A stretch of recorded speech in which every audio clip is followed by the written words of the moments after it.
The security perimeter around the landing platform shimmered with containment fields as Captain Darris watched the delegation descend.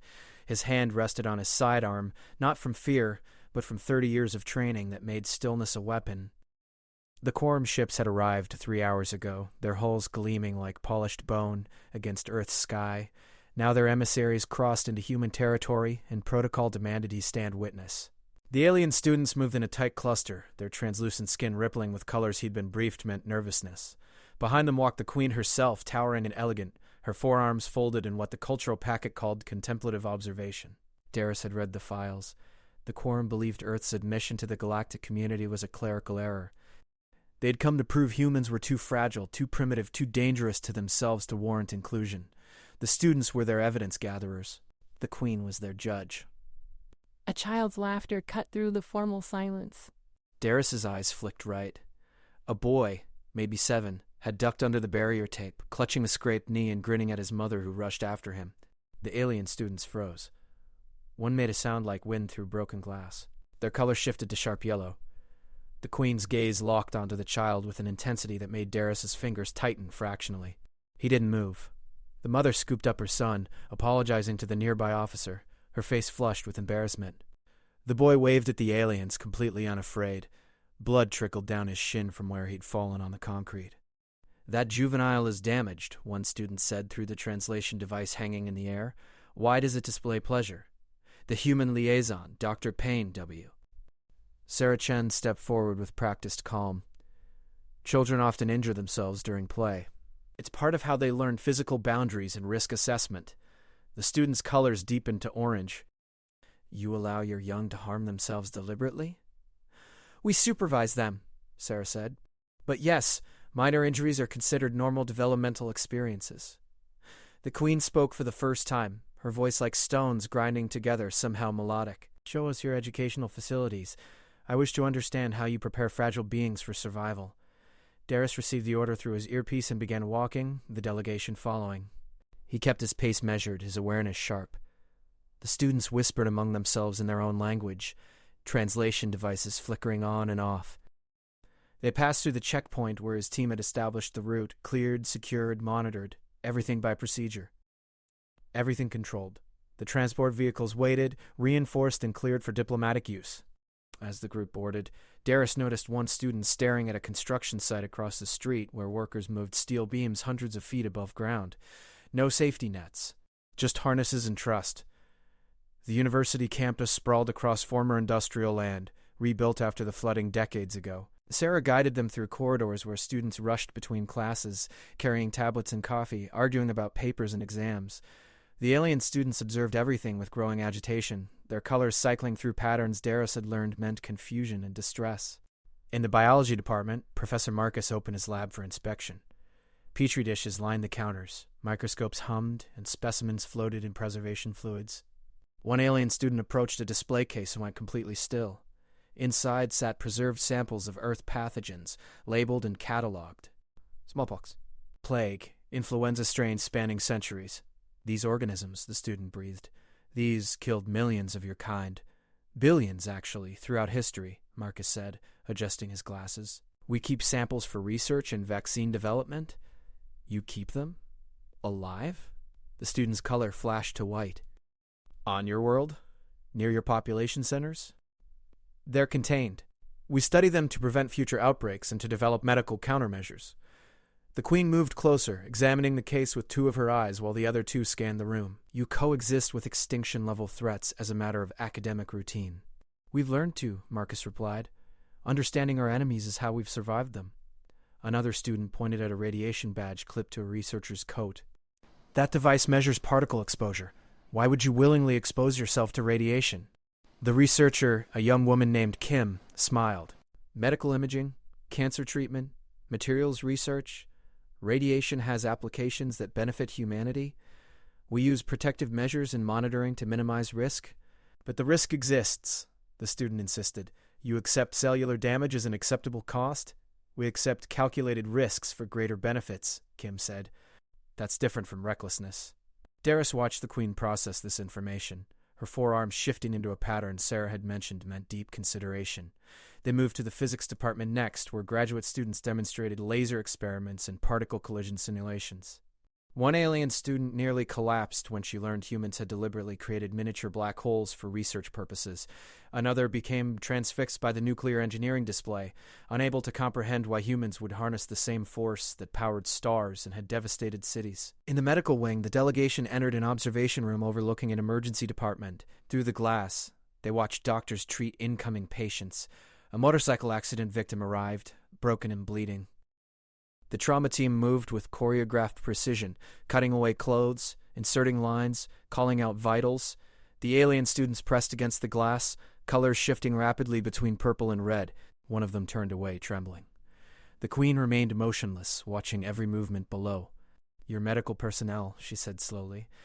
"They touch the injured directly. They expose themselves to biological contamination, to infectious agents, to the violence done to these bodies. That's their job," Sarah said quietly. "They've trained for years to save lives. The risk to themselves is secondary." "Secondary," the Queen repeated. "Not eliminated. Secondary. Below." The motorcycle victim's heart stopped. The lead doctor called for the defibrillator, placed the paddles, and sent electricity coursing through a dying chest. Once. Twice. The monitor beeped. Life resumed. The alien students made sounds of distress. Darius remained still, his breathing controlled, watching not the medical procedure but the Queen's reaction. She hadn't looked away once. The tour continued through engineering labs where students built robots, tested explosive reactions, and worked with materials that could burn through steel. The aliens saw rock-climbing walls where humans scaled artificial cliffs for recreation. They witnessed the sports complex where students threw themselves at each other in rugby matches, emerging bruised and laughing. With each new revelation, the students' distress grew more evident. By the time they reached the cafeteria, where one of the menu items was literally called Ghost Pepper Challenge, 2 of the students had requested to return to their ship. The Queen denied the request. They gathered in a conference room overlooking the city as afternoon faded into evening. The alien students huddled together, their colors muted and dark. The Queen stood at the window, silhouette sharp against the skyline.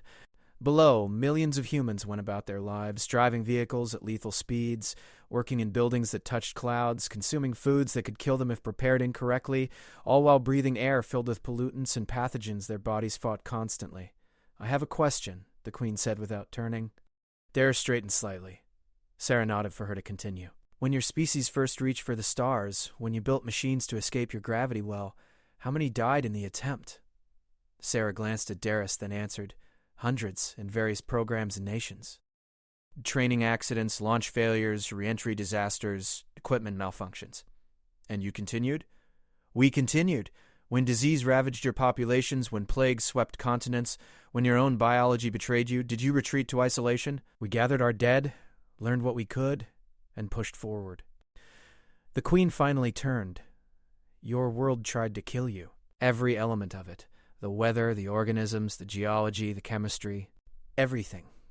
And you not only survived, you made it kill you slower. Then you made it kill you less. Then you made it serve you." Her forearms spread wide. "And now you teach your children to dance with danger as casually as my people teach ours to sing gratitude for safety." One of the students found courage to speak. "How? How can you live this way? Aren't you afraid?" Before Sarah could answer, the door opened. The boy from the landing platform stood there, his mother behind him, looking apologetic. His knee was bandaged now, a small patch of white against his skin. He held something in his hands, a drawing. "I made this for the space people," he said, walking forward with complete confidence. Darius tensed, but the Queen raised a hand, stopping him from intervening. The boy approached her directly, holding up his picture. It showed stick figures, some clearly human, others with multiple arms and strange shapes, all holding hands under a yellow sun and silver stars. "My mom said you came from really far away and might be lonely. I wanted you to have a friend picture." The Queen knelt, bringing her face level with the child's. She was enormous compared to him. Could have ended his life with a careless gesture. He smiled at her, gap-toothed and earnest. She took the drawing with one hand, holding it carefully. "You fell earlier. You were hurt. Why did you continue playing?" The boy shrugged. "It didn't hurt that much. And playing is fun. You can't let little stuff stop you from having fun." "Little stuff," the Queen echoed. "What do you consider big stuff?" The boy thought about this seriously, like if someone's really hurt and needs help, or if someone's scared and alone. That's big stuff. Scraped knees are just scraped knees. The Queen was silent for a long moment, studying the small human who had wandered into a diplomatic situation with crayons and curiosity. Finally, she looked at Sarah. This is why you'll survive the galaxy. Not because you're strong. Many species are strong. Not because you're intelligent. Many species surpass you in computation and memory. You'll survive because you spent your entire existence learning that survival isn't about avoiding death. It's about deciding what's worth dying for and then living for it anyway. She stood, still holding the drawing. We came here believing you were fragile. We were correct. We came believing you were reckless. We were incorrect. You are not reckless. You are brave in ways my people have never needed to be. We evolved on a kind world. You evolved on one that fought you every day. We learned to be grateful for safety. You learn to make safety from danger. These are not the same education. The alien students stirred, colors shifting to shades Darius didn't recognize. The Queen addressed them directly. You asked how they live with fear. I think I finally understand. They don't live with it, they live through it. There is a difference. She turned back to the window. They've walked through fire so long they've forgotten it's supposed to stop you. The boy tugged on Sarah's sleeve. Did I do good? Sarah smiled, her eyes suspiciously bright. You did perfectly. The Queen spoke again, quieter now. I came to judge whether humanity deserved inclusion in the galactic community. I have my answer. You don't need our permission. You never did. You've already survived the harshest judge in the universe. Your own world. Everything else is just details. She looked at Darius directly for the first time. Captain, your species has impressed me. Not because you've conquered death, but because you've decided it doesn't get the final word. That is a lesson the galaxy needs. Darius allowed himself the smallest nod. In 30 years of service, through wars and disasters and 1,000 tense situations, he'd learned that the most powerful response was often silence. The Queen seemed to understand. She gathered her students, who were now observing the humans with something closer to awe than fear, and prepared to depart. As she reached the door, she paused, looking back at the boy who'd given her the drawing. Little human, she said gently, thank you for the friend picture. I will keep it with me always as a reminder that courage is not the absence of fragility. It is fragility that refuses to break. The boy waved goodbye, completely unaware he'd just altered the course of galactic politics with crayons and kindness. The delegation left, their ships departing Earth's orbit hours later with a report that would change how humanity was viewed across 1,000 worlds. In the conference room, Sarah let out a breath she'd been holding. That was either the best or worst diplomatic incident I've ever witnessed. Darius finally allowed himself a slight smile. Sometimes the best diplomacy is just being exactly who you are. Outside the city continued its chaos, millions of fragile humans driving too fast, working too hard, loving too fiercely, dying too young, and living anyway. Somewhere in the universe, the Queen was showing her students a child's drawing, explaining that she'd found something she hadn't expected on the Deathworld called Earth.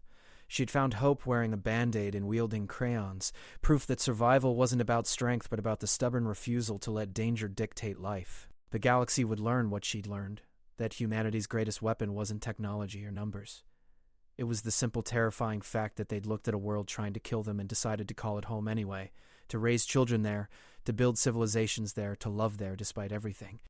That wasn't fragility. That was defiance, at a level most species couldn't comprehend.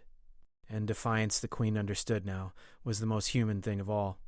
In the observation room, the boy asked his mother what the space people had wanted. She told him they'd wanted to understand why humans were different. He thought about this, then shrugged. We're not the... We just don't let it boss us around.